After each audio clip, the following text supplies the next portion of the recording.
ఒకప్పుడు తిరుగులేని సినిమా మహారాణి. కాని చివరి రోజుల్లో ఏకంగా 18 నెలల కోమాలోకి వెళ్లిన ఆ విషాదం గుండెల్ని పిండేస్తుంది. 1958 నాటికే టీనగర్లో భారీ భవనం, ఖరీదైన నగలు, గుర్రపు పందేలతో ఆమె జీవితం ఊహించలేనంత విలాసవంతంగా సాగింది. జెమినీ గణేశంతో వివాహం, 2 పిల్లల రాకతో ఆమె కుటుంబ జీవితం అప్పట్లో ఎంతో ఆనందంగా, సంతోషంగా సాగిపోయింది. అయితే జెమినీ గణేశన్ గారే సరదాగా పరిచయం చేసిన మద్యం అలవాటే చివరకు ఆమె పాలిట శాపంగా మారిందని అంటారు.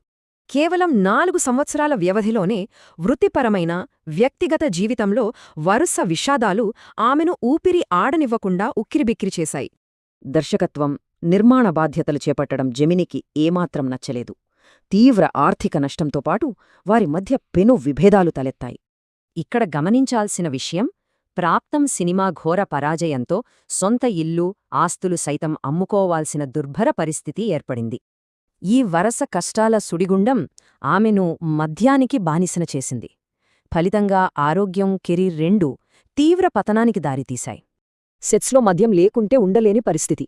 ఒకవేళ తాగితే కనీసం డైలాగులు కూడా చెప్పలేనంత దారుణంగా పరిస్థితి విషమించింది. ఒకప్పుడు మహారాణి, కాని ఆ దశలో అందరి జాలికి పాత్రురాలయ్యారు. ఆ జాలి ఆమెను మానసికంగా మరింత కుంగదీసింది.